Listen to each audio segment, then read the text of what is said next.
तो हम लोगों ने पिछली वीडियो में क्वेश्चन नंबर 12 तक के देख लिए थे, सारे क्वेश्चंस देख लिए थे, 12वां तक के, क्वेश्चन नंबर 1 से लेकर के क्वेश्चन नंबर 12 तक के। अब हम लोग देखने जा रहे हैं क्वेश्चन नंबर 13। क्वेश्चन नंबर 13 क्या पूछ रहा है कि name the sub atomic particle. सब एटॉमिक पार्टिकल का नाम बताना है, यानी कि किसका नाम बताना है, प्रोटॉन, इलेक्ट्रॉन, न्यूट्रॉन में से किसी भी एक का नाम बताना है कि जिनके उस सब एटॉमिक पार्टिकल का नाम बताना है जिसके ऊपर +1 चार्ज है। तो +1 किसके ऊपर होता है भैया, +1 किसके ऊपर होता है, प्रोटॉन के ऊपर होता है, PROTON प्रोटॉन के ऊपर होता है। -1 किसके ऊपर होता है, इलेक्ट्रॉन के ऊपर होता है, -1 इलेक्ट्रॉन के ऊपर होता है। 0 किसके ऊपर होता है भैया, न्यूट्रॉन के ऊपर होता है। 0 का मतलब क्या होता है, न्यूट्रल चार्ज, न्यूट्रल चार्ज, ठीक है। न्यूट्रल चार्ज का मतलब कोई भी चार्ज ना हो, कोई भी चार्ज का मतलब कोई भी पॉजिटिव चार्ज ना हो, कोई भी नेगेटिव चार्ज ना हो, उसको क्या बोलते हैं, न्यूट्रल चार्ज बोलते हैं। और वो किसके ऊपर होता है भैया, न्यूट्रॉन के ऊपर। ठीक है, आगे चलते हैं। क्वेश्चन नंबर आपके पास 14 का फर्स्ट क्या बोला है, which metal did Rutherford select for his alpha particle scattering experiment.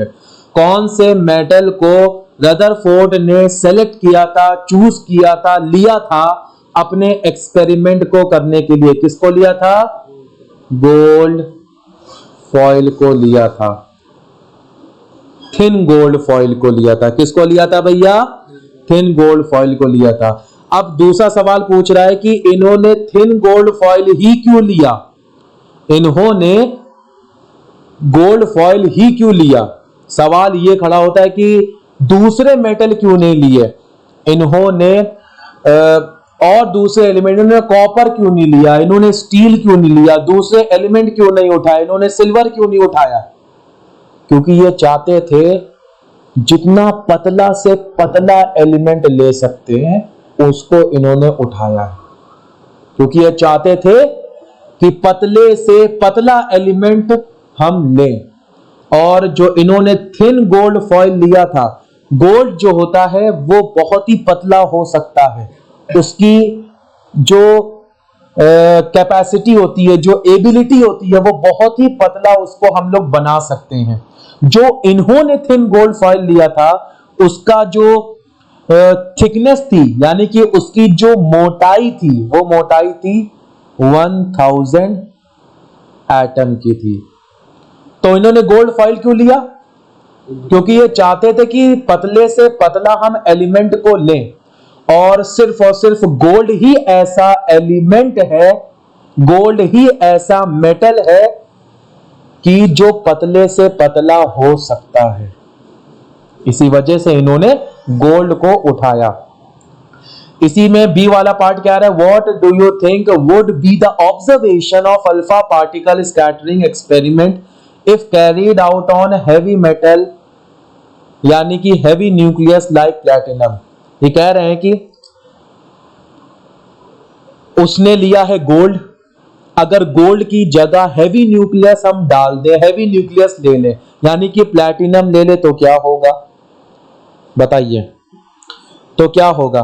देखो, जब हम कोई भी, पहले तो ये समझो कि अगर हम गोल्ड के अलावा कोई दूसरा एलिमेंट उठाते हैं, कोई दूसरा मेटल उठाते हैं, तो कोई भी ऑब्जर्वेशन हम लोगों को नहीं मिलेगा। बात समझ में आया, कोई भी ऑब्जर्वेशन हम लोगों को नहीं मिलेगा। और इन्होंने गोल्ड क्यों लिया है, गोल्ड जो होता है वो आपका मैलिएबल होता है। मैलिएबल का मतलब इसको पतला से पतला बना सकते हैं। वो चीज जिसको पतला से पतला बना सकते हैं उस चीज को क्या बोलते हैं, मैलिएबल बोलते हैं। तो गोल्ड का नेचर कैसा होता है, मैलिएबल, यानी कि गोल्ड को पतला से पतला बना दिया जाता है, बना सकते हैं पतला से पतला, उसकी थिकनेस को कम से कम कर सकते हैं। तो इसी वजह से इन्होंने गोल्ड को लिया।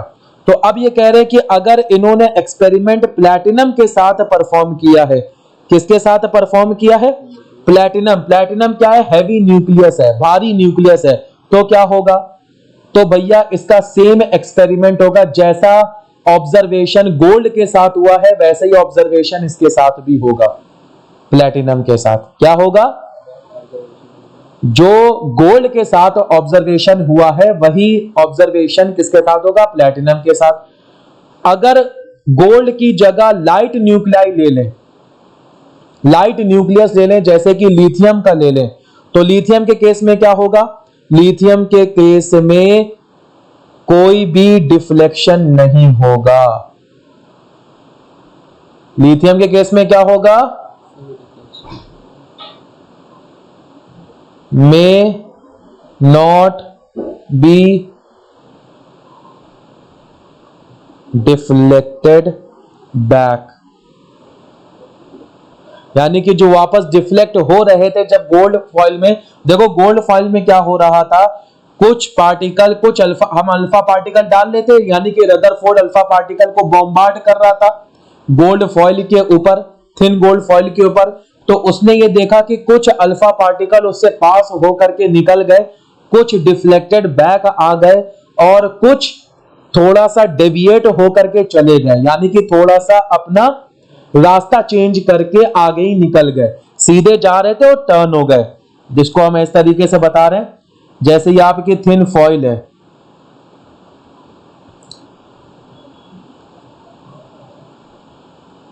ये हमने बनाई थिन फॉइल, ठीक है।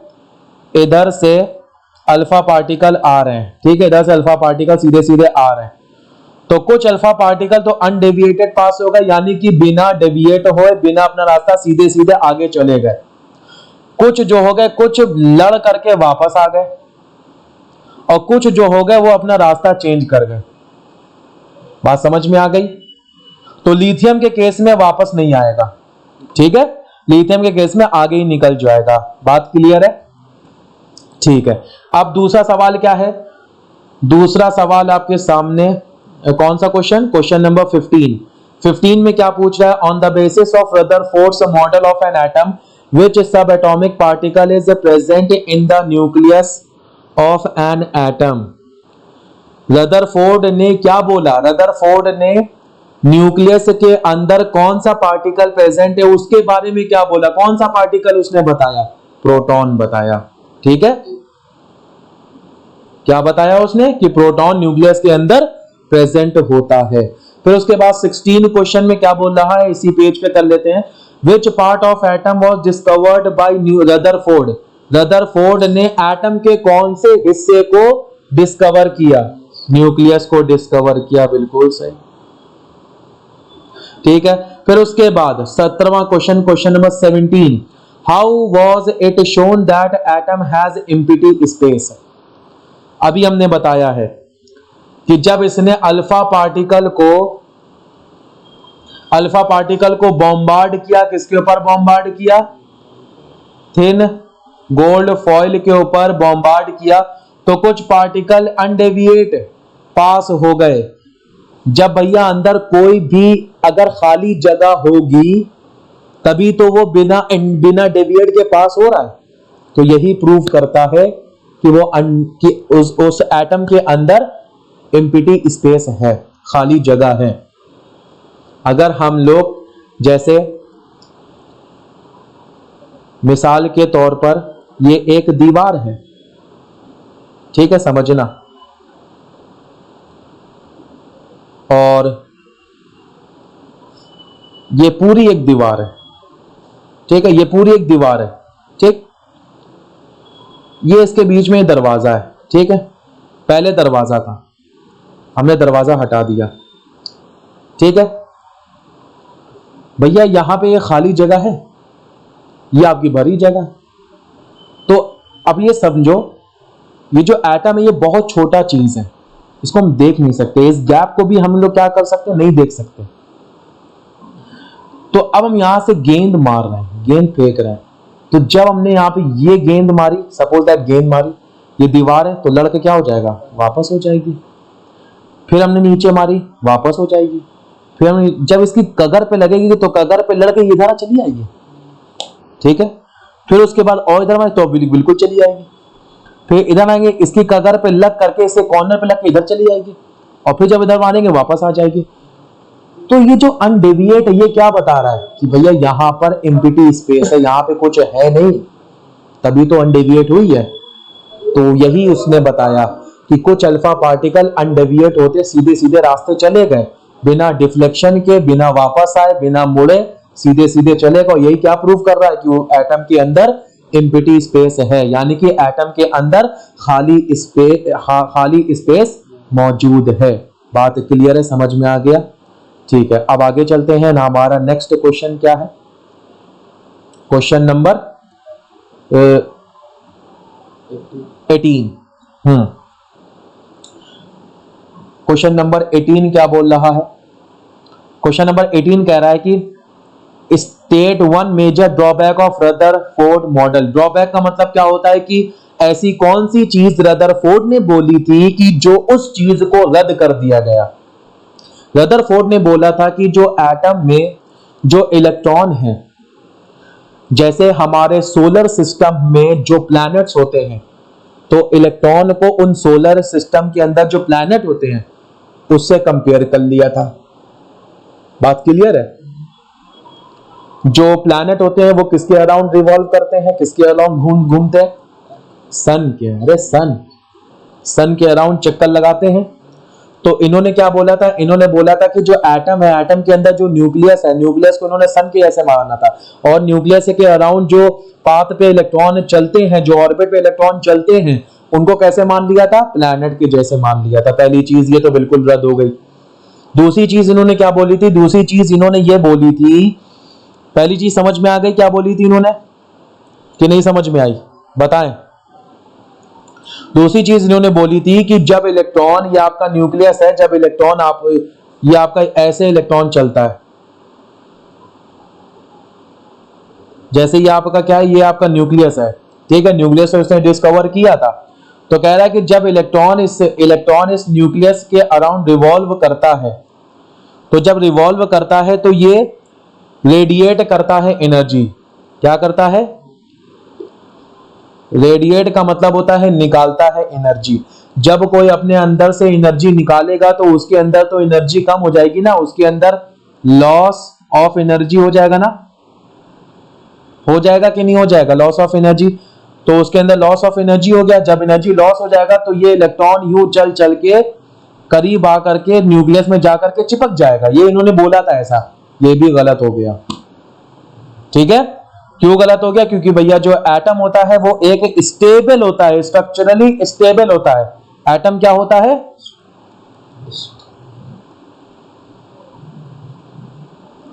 स्ट्रक्चरली स्टेबल होता है, यानी कि न्यूक्लियस के अंदर इलेक्ट्रॉन आकर के नहीं चिपकता है। इलेक्ट्रॉन एक फिक्स्ड पाथ पे रिवॉल्व करता रहता है, यानी कि ऑर्बिट पे रिवॉल्व करता रहता है, घूमता रहता है। तो ये इनके मेजर ड्रॉबैक थे। ठीक है, समझ में आ गया? 18 question. Question number 19, name the shell denoted by capital A. Capital A कौन सी शेल है?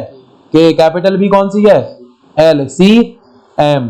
फिर उसके बाद सबसे लीस्ट एनर्जी किसकी है? के शेल की। ठीक है, यानी कि सबसे पहली शेल की लीस्ट एनर्जी होती है। Name capital x. Capital x क्या चीज है? न्यूक्लियस है। State the charge on it. इस न्यूक्लियस के पास चार्ज क्या होता है? न्यूक्लियस के ऊपर चार्ज कौन सा होता है? न्यूक्लियस के अंदर कौन कौन पाया जाता है? न्यूट्रॉन और प्रोटॉन। न्यूट्रॉन के ऊपर तो कोई चार्ज नहीं है, उसका तो चार्ज गिना नहीं जाएगा। किसका चार्ज गिना जाएगा? प्रोटॉन। तो यानी कि न्यूक्लियस के ऊपर चार्ज कैसा होता है? पॉजिटिव। फिर उसके बाद दबाव स्ट्रक्चर, ये कौन सा मॉडल है? बोर। बात क्लियर है? तो ठीक है, अब नेक्स्ट वीडियो में क्वेश्चन नंबर 20 और उसके बाद वाली एक्सरसाइज।